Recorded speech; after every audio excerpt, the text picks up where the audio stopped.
నమస్తే, welcome to Nationalist hub.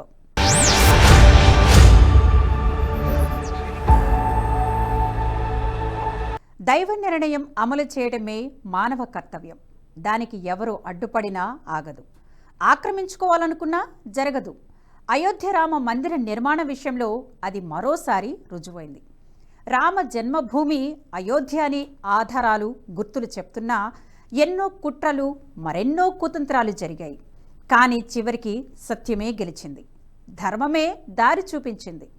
అయితే ఆ దారి ఈనాడు పడింది కాదు అనే నిజం మరోసారి వెలుగులోకి వచ్చింది.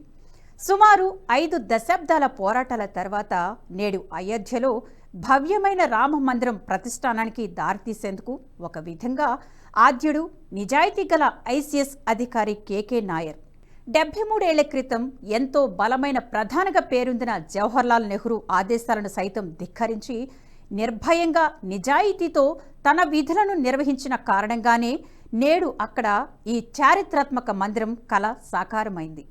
నేడు సుప్రీంకోర్టు ఆ ప్రాంగణం రామ మందిరందే అని సుప్రీంకోర్టు స్పష్టమైన తీర్పు ఇచ్చేందుకు తదుపరి రామ మందిర నిర్మాణం చేపట్టడం అంతటికీ అప్పుడెప్పుడో ఆయన ఇచ్చిన ఆదేశాలే మూలాధారం. ఇప్పటి వరకు ఆయన ఇచ్చిన ఆదేశాలను ఏ న్యాయస్థానం కానీ, ఏ ప్రభుత్వం కానీ కొట్టిపారవేయలేకపోయింది. ఎందుకంటే ఇక్కడ న్యాయానికి కళ్ళు లేకున్నా సత్యమే దారి చూపించింది. వృత్తి ధర్మానికి, నిజానికి ఆత్మసాక్షిగా ఆయన అండగా నిలబడడమే నేడు ఆ మార్గం కార్యరూపం దాల్చింది. కేకే నాయర్ అని పిలువబడే కందంగళం కరుణాకరన్ నాయర్ 1907లో సెప్టెంబర్ 7న కేరళలోని అలప్పూజాలో గుటన్కడు అనే చిన్న గ్రామంలో జన్మించారు. భారతదేశానికి స్వాతంత్రం రాకముందే ఇంగ్లాండ్ వెళ్లి 21 సంవత్సరాల వయసులో బారిస్టర్ అయి స్వదేశానికి తిరిగి వచ్చే ముందు ఐసీఎస్ పరీక్షలో ఆయన విజయాన్ని సాధించారు. కేరళలో కొంతకాలం పనిచేసిన ఆయన నిజాయితీకి మారుపేరుగా నిలిచారు. ధైర్య సాహసాలు ప్రదర్శించి ప్రజల సేవకునిగా మనసులు గెలుచుకున్నారు. 1945లో ఉత్తరప్రదేశ్ రాష్ట్రంలో సివిల్ సర్వెంట్గా చేరారు. అతను వివిధ పదవులలో పనిచేశారు.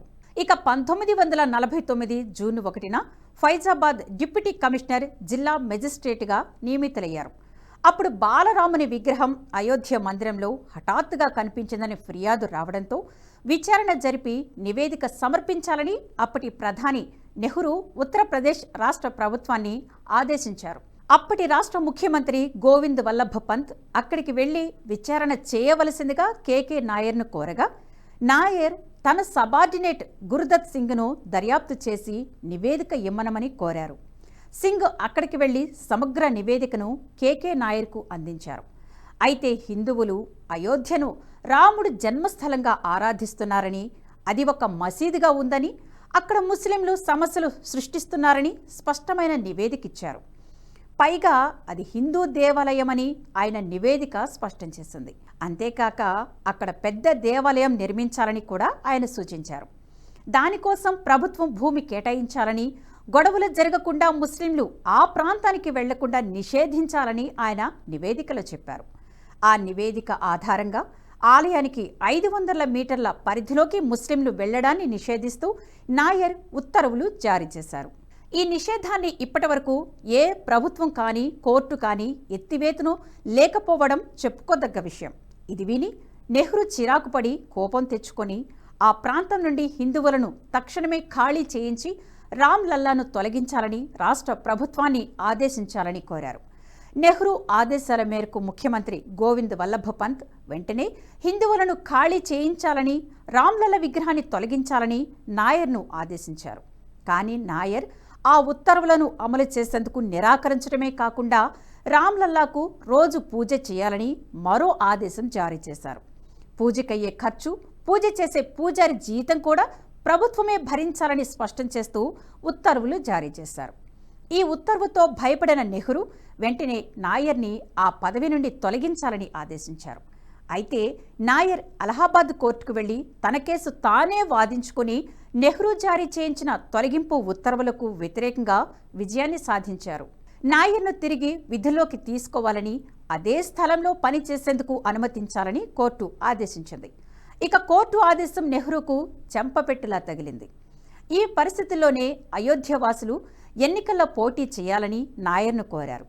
అయితే ప్రభుత్వోద్యోగి అయిన తాను ఎన్నికల పోటీ చేయలేనని నాయర్ చెప్పడంతో నాయర్ భార్యనైనా పోటీ చేయాలని అయోధ్యవాసులు కోరారు.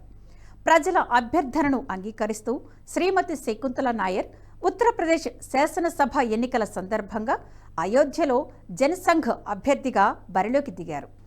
అప్పట్లో దేశవ్యాప్తంగా కాంగ్రెస్ అభ్యర్థులు విజయాన్ని సాధించినా అయోధ్యలో మాత్రం కాంగ్రెస్ అభ్యర్థిపై నాయర్ భార్య భారీ మెజార్టీతో జనసంఘ్ అభ్యర్థిగా గెలుపొందారు.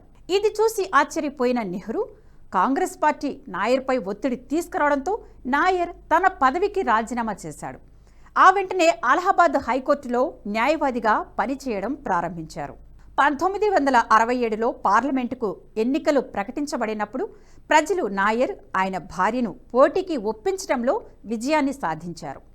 బహ్రైచ్, కైసర్గంజ్ నియోజకవర్గాల్లో గెలవడానికి ప్రజలు నాయర్ దంపతులకు సహాయం చేశారు.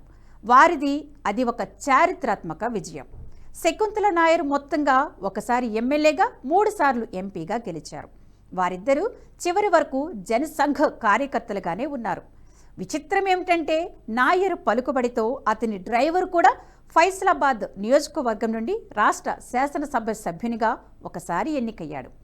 ఆ తర్వాత ఇందిర పాలనలో దేశంలో అత్యవసర పరిస్థితి విధించినప్పుడు ఈ దంపతులను అరెస్టు చేసి జైల్లో పెట్టారు. కానీ వారి అరెస్టు అయోధ్యలో భారీ అలజడికి కారణమైంది. భయపడిన కేంద్ర ప్రభుత్వం వారిని జైలు నుండి వెంటనే విడుదల చేసింది. దీంతో ఆ దంపతులు అయోధ్యకు తిరిగి వచ్చి తమ ప్రజా సేవను కొనసాగించారు. అయితే స్వాతంత్ర్యానంతరం అయోధ్య కేసును తొలిసారిగా పరిష్కరించింది నాయరే. ఇప్పటికీ కూడా ఆయన అధికారిగా జారీ చేసిన ఉత్తర్వులను హిందూ వ్యతిరేకులు మార్చలేకపోయారు. నాయర్ జారీ చేసిన ఆ ఆదేశాలు ఆధారంగానే పూజలు, రామ్లల్ల దర్శనం ఇప్పటికీ కొనసాగుతోంది. 1976లో నాయర్ కేరళలోని తన స్వగ్రామానికి తిరిగి వెళ్లాలనుకున్నాడు. అయితే ఆయన వెళ్లేందుకు ప్రజలు అనుమతించలేదు. కానీ నాయర్ తన చివరి రోజుల్లో తన స్వగ్రామంలో ఉండాలనుకుంటున్నానని ప్రజలకు నచ్చచెప్పి వీడ్కోలు తీసుకున్నారు. 1977 సెప్టెంబర్ 7వ తేదీన ఆయన తన స్వగ్రామంలో శ్రీరామచంద్రమూర్తి పాదార విందముల వద్దకు చేరుకున్నాడు. ఆయన చితా భస్మాన్ని స్వీకరించేందుకు అయోధ్య నుంచి ఒక బృందం కేరళకు వెళ్ళింది. ఆ చితా భస్మాన్ని అలంకరించిన రథంలో ఘనంగా ఊరేగించి శ్రీరాముడు రోజు స్నానం చేసి సూర్యుడిని ఆరాధించిన అయోధ్యలోని సరయూ నదిలో నిమజ్జనం చేశారు. నాయర్ కృషి వల్లనే అప్పటి నుండి నిరంతరాయంగా ఇప్పటి వరకు అయోధ్యలోని శ్రీరామ జన్మభూమిలో పూజలు చేయగలుగుతున్నామనేది సుస్పష్టం. అందుకనే అయోధ్య ప్రజలు ఆయనను దైవమైన వ్యక్తిగా పరిగణించడంలో ఆశ్చర్యం లేదు. ఆయన అయోధ్య విషయంలో చేసిన కృషికి గాను విశ్వ హిందూ పరిషత్ ఆయన స్వగ్రామంలో కొంత భూమిని కొని ఆయనకు స్మారక చిహ్నం నిర్మించారు. కేకే నాయర్ పేరుతో ప్రారంభించిన ట్రస్ట్ సివిల్ సర్వీసెస్ పరీక్షలకు హాజరయ్యే విద్యార్థులకు స్కాలర్షిప్లు, శిక్షణను అందిస్తోంది. అయితే ప్రస్తుతం ప్రారంభానికి సిద్ధమవుతున్న అయోధ్యలోని రామమందిరం వద్ద ఆయన చేసిన పోరాటాలు, జ్ఞాపకాలు ఉంచాలనే ప్రతిపాదనలు సైతం వస్తున్నాయి. అలాగే నాయర్ గురించి ఇప్పటి వరకు తెలియని వారు ఆయన చరిత్ర విని ఇంటర్నెట్లో సెర్చింగ్ మొదలుపెట్టారు. కొన్ని హిందూ సంస్థలకు చెందిన వెబ్సైట్లు, సోషల్ మీడియా మాధ్యమాలు ఆయన గురించి పోస్టులు పెడుతున్నాయి. అవి చూసిన హిందువులు వాటిని ప్రచారం చేస్తున్నారు. అయితే అయోధ్యలో రామ మందిరం ప్రారంభించే వేళ ఆయన గురించి ప్రపంచం మాట్లాడుకోవడం కూడా దైవ ఆజ్ఞగానే భావిస్తున్నారు. మొత్తంగా ఆనాడు నాయర్ తెగువ, నేడు బీజేపీ సంకల్పం, అలాగే రామ భక్తుల చిరకాలం కోరిక, ఇక హిందువుల ఆకాంక్ష కలిసి రామ్లల్లాకు పూర్వ వైభవం తెచ్చిపెట్టాయి. జాతీయవాద జర్నలిజానికి అసలైన వేదిక నేషనలిస్ట్ హబ్ ని సబ్స్క్రైబ్ చేసుకోండి. నోటిఫికేషన్స్ కోసం బెల్ ఐకాన్ పై క్లిక్ చేయండి.